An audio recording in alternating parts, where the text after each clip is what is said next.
કાલના અનુસંધાનમાં નિર્માની રહેવું એ વાત આપણે આગળ ચલાવીએ. કેમ કે હોલ એન્ડ સોલ છે નિર્માનીપણું.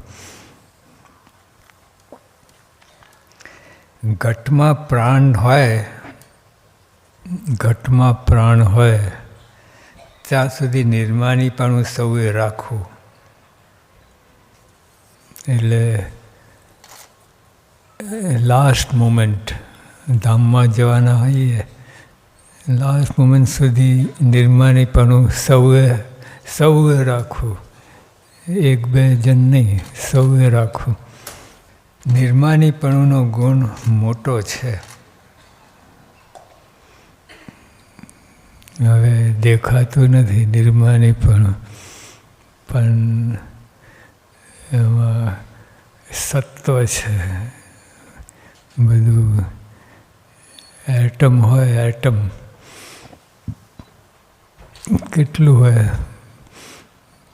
પણ યોગી આભા એક બે જણને મારા આપીને કહ્યું કે આ એટમ બોમ્બ છે.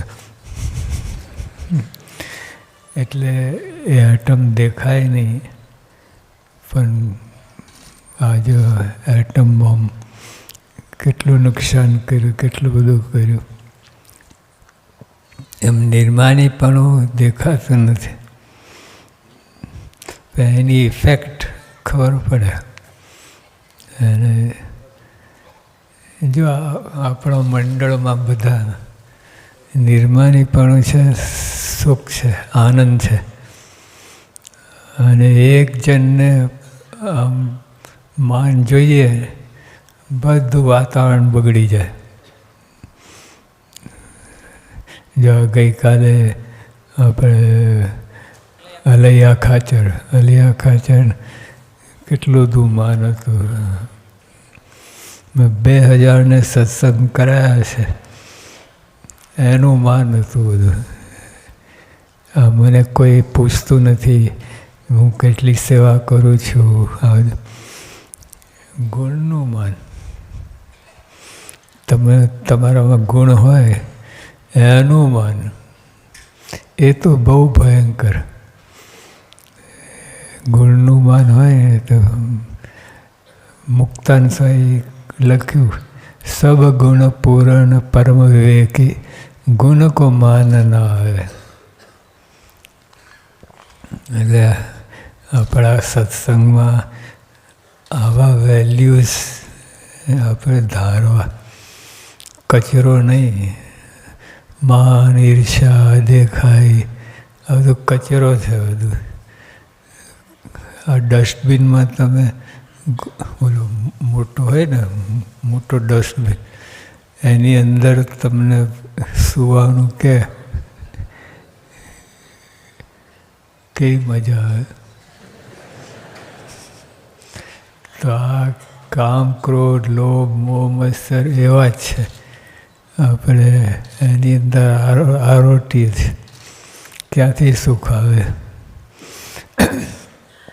તો આ નિર્માનીપણું, દિવ્ય ભાવ, મહિમા, આ બધું ધારણ કરીએ તો બધાને સુખ આવે. આપણને સુખ આવે, આપણા સંબંધમાં જેટલા 15-20 હોય એને સુખ આવે.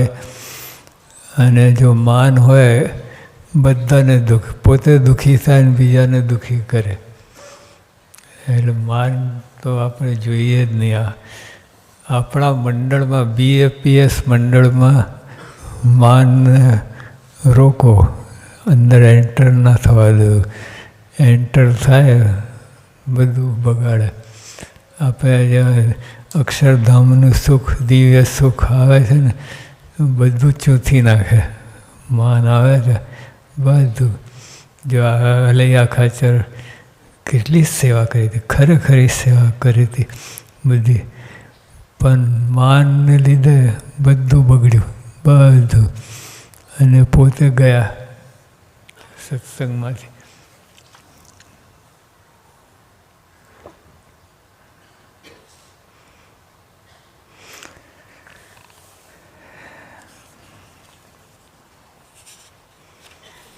ગઢપુરમાં જીવેન્દ્ર નૃપને શ્રીએ ધરમપુરની વાત કરતાં કહ્યું, જેટલું નિર્માનીપણું ડાયરેક્ટલી પ્રપોર્શનલ, જેટલું નિર્માનીપણું તેટલી ભગવાનની કૃપા થાય. જો ભગવાનની કૃપા આપણે લેવી છે ને, ભગવાનની કૃપા આ છે. આ બીજું બધું કરીએ છીએ આપણે, બરાબર છે, પણ ખરેખર આમાં નિર્માનીપણે રહે અને કોઈ કનેક્શન નહીં, કોઈ સાથે નહીં, બધું પણ નિર્માનીપણે રહે, ભગવાનની સાથે જ છે. ભગવાનની કૃપા અખંડ થાય, કેટલું મોટી હોય. આપણે બીજા બધા ઘણા સાધન કરીએ છીએ ભગવાન રાજી કરવા, પણ નિર્માનીપણું હોય, સેલ્ફ કન્ટેન્ટ, કોઈને અપેક્ષા નહીં, બધા અને એને મજા આવે. નિર્માનીપણે હોય ને એને ખૂબ મજા આવે. જરાક માન અંદર ઘૂસ્યું ને બધું બગડે, એવું છે. જેટલું નિર્માનીપણું તેટલી ભગવાનની કૃપા થાય. નિર્માનીતા જેવી કોઈ મોટી નથી. જો નિર્માનીપણું એ બધાથી મોટો ગુણ છે. નિર્માનીપણું એ બ્રહ્મનો ગુણ છે. માન એ જીવ દશા છે, જીવનો ગુણ છે માન, અને બ્રહ્મનો ગુણ છે નિર્માનીપણું. નિર્માનીપણું એ ગુણ માત્રનો જનક છે. કેવું છે, નિર્માનીપણું હોય તમારામાં, તેમાંથી બીજા અનેક ગુણો ફૂટે. જેમ ફાધર હોય, ફાધરને જૂના પુરાના જમાનામાં 100 દીકરા હતા. એટલે નિર્માનીપણું હોય એમાંથી અનેક ગુણો ફૂટે, અનેક ગુણો આપણે ધારણ કરી શકીએ. નિર્માનીપણું ગુણ માત્રનો જનક છે, ફાધર ઓફ ઓલ વર્ચ્યુઝ. આવું છે.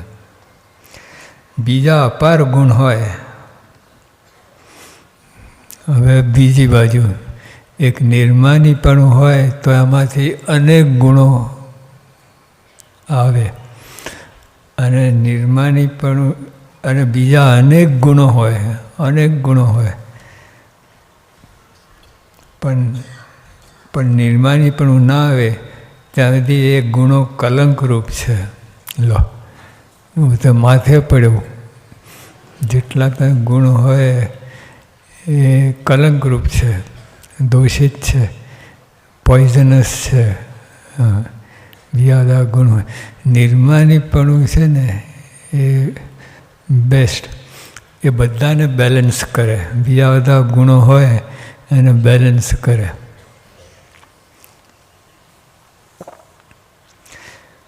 નિર્માનીપણું 14 લોકનો આધાર છે. પૃથ્વીનો ગુણ નિર્માનીતા છે. એ ગુણ જોઈને ભગવાનના અવતાર પણ પૃથ્વીમાં જ થાય છે, બીજા કોઈ લોકમાં થાય. 14 લોક છે આપણે. બીજા કોઈ, શ્રીજી મહારાજ ડાયરેક્ટ ફ્લાઇટ પકડીને અહીંયા પૃથ્વી પર આવ્યા, બીજા કોઈ લોકમાં ગયા નહીં. જવાની ઈચ્છા જ ના થાય. બધા માનના પુતરા હોય, દેવલોક, ઇન્દ્રલોક, આ બધા માનના પુત્ર. ભગવાન દ્રષ્ટિ જ ના કરે. આવતા હોય ને આપણે ઓલા તમારે ઓલા ડાઈવ મારે ને ઉપરથી, હા, તો આપણે દ્રષ્ટિ કરીએ. એ શ્રીજીમાં દ્રષ્ટિ ના કરી, સીધા આ લોકમાંથી આવ્યા પૃથ્વી ઉપર, બીજા કોઈ લોકો દ્રષ્ટિ કરી જ નથી. મન જ ના થાય. બધા માનના પુતળા હોય એટલે એ થાય જ નહીં. એ ગુણ જોઈને ભગવાનના અવતારમાં પૃથ્વીમાં થાય છે. જે હરિજન ભૂમિ જેવા નિર્માની રહે છે તેમાં ભગવાન નિવાસ કરીને રહે છે. હોલ સોલ બધું આવી ગયું. જે હરિજન ભૂમિ જેવા નિર્માની રહે છે, આપણે પૃથ્વી છે એના જેવા નિર્માની હોઈએ તેમાં ભગવાન નિવાસ કરીને રહે છે. બધું આવી ગયું. હવે નિર્માનીપણામાં નિર્માની રહે, જેટલા નિર્માની એટલા ભગવાનની કૃપા થાય, ભગવાન પાસે રહે અને અનુભવાય ભગવાન મારી સાથે છે. આ બધું છે. ઉપરથી ના દેખાય. મહારાજ કહે કે ભગવાન અરે સંતો હરિભક્તો મનુષ્ય જેવા દેખાય છે પણ કોઈ મનુષ્ય નથી. દેખાય છે એવા જ 5 ગામના 12 ગામના અને વાણિયા અને બ્રાહ્મણ ને કે કોઈ નહીં. આત્માને કયું ડેસ્ટિનેશન લાગે? એ તો આત્મા સ્ત્રી નથી, પુરુષ નથી, હા નથી, બ્રાહ્મણ નથી, કોઈ જાતિ નથી, નાત નથી. એટલે મહારાજે કહે કે એ ભૂમિકા જવા જેવું છે. એમાં બધું કેન્સલ થઈ જાય અને તો એક આત્માના સુખે સુખી રહે. પણ એ ભૂમિમાં જતા નથી આપણે. એટલા પૈસા જોઈએ ને. મર્સિડીઝ ગાડી લેવી હોય એટલે 2 પાઉન્ડમાં ના મળે. એટલે આ જે ગુણ ધારણ કરવું હોય એ 1-2 પાઉન્ડમાં ના મળે. બાજુ પાઉન્ડ જોઈએ. એટલે એવી કમાણી, પુણ્યની એવી કમાણી હોય તો આવે. હવે બીજી વાત, જે આપણને બધાને નડે છે, બધાને હોલ, પોતાને અધિક માનશે અને બીજાને તુચ્છ સમજશે. પોતાને અધિક માનશે. આ હોલ અલૈયા ખાચર. પોતાને અધિક માનશે અને બીજાને તુચ્છ સમજશે ને તે જ્ઞાની, ત્યાગી અને ધ્યાની હશે તો તેના કલ્યાણમાં ફેર છે. આવું પોતાને અધિક માનશે અને બીજાને તુચ્છ સમજશે. નથિંગ, સ્પેક, એવું બધું માને. પોતાને અધિક માનશે અને બીજાને તુચ્છ સમજશે. આ સત્સંગમાં આવી થવું જ ના જોઈએ. બીજા બધા આપણા કરતાં મોટા છે એવું માનવું જોઈએ.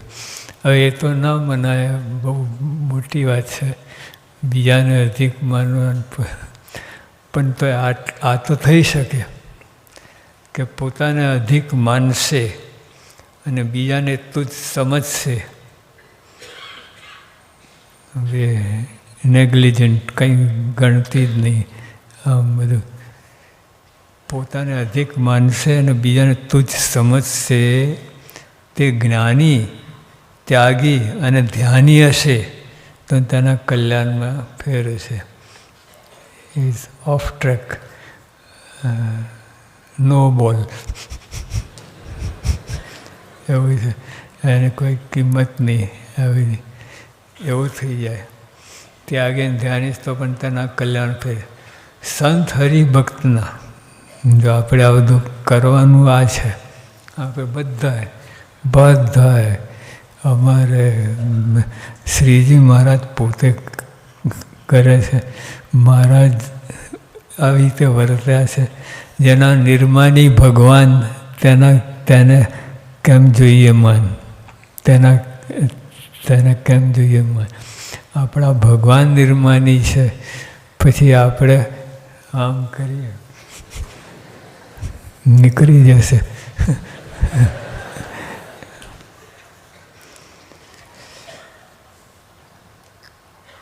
સંત હરિભક્તના ચરણની રજ, સંત હરિભક્તના ચરણની રજ પોતાને સમજે ને નિષ્કપટ વર્તે તેનો સહેજે મોક્ષ થાય છે.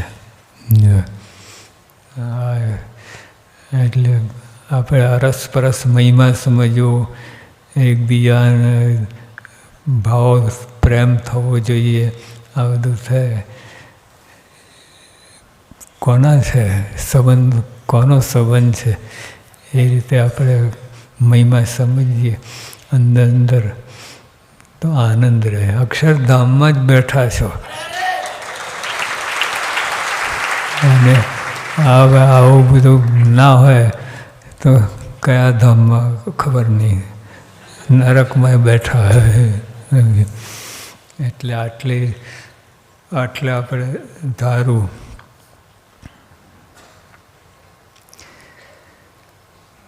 સંત હરિભક્તના ચરણની રજ પોતાને સમજે, તે નિષ્ફળ વર્તે તેનો સહેજે મોક્ષ થાય છે. એટલે આપણે આ બધી કલમ રાખવી, નિર્માનીપણું, દીવભાવ, બધામાં દીવભાવ રાખવું. સ્વામી શ્રીજી મહારાજે જ કહ્યું છે, દરેકને દિવ્ય જોવા એ જ બ્રહ્મ વિદ્યા. દરેકને દિવ્ય જોવા એ જ બ્રહ્મ વિદ્યા. હોલ એન્ડ સોલ બધી વિદ્યામાં બ્રહ્મ વિદ્યા શ્રેષ્ઠ. અને આવી રીતે રહે તો આપણે બ્રહ્મ વિદ્યા બધાને દિવ્ય જોવા. બધાને દેખાય છે મનુષ્ય જેવા, એ ના લેતા. જો તમે કેટલા પુણ્ય કર્યા હોય, કેટલાય રાજા મહારાજા થઈને પુણ્ય કર્યા હોય, દાન કર્યા હોય, અને એના ફળરૂપે આ સત્સંગ મળ્યો. એટલે કોઈને એવું જોતા નહીં, નાનો છે, ગરીબ છે, આ છે. એ તો બધું સત્સંગ મળ્યો છે, બહુ મોટી વાત છે. જેને સત્સંગ મળ્યો છે, આપણે સત્સંગ મળ્યો છે, સમજ્યા છે, અને બધું ઘણું સેવા કરીએ, ભક્તિ કરીએ છીએ, નિર્માની પણ સેવા કરીએ છીએ. એ તો બહુ મોટી વાત, બહુ જ મોટી વાત. આને તુલે કોઈ ના આવે. એટલે એવું બળ રાખીને આપણે સત્સંગ કરતા રહો. સહેજાનંદ સાંઈ મહારાજ.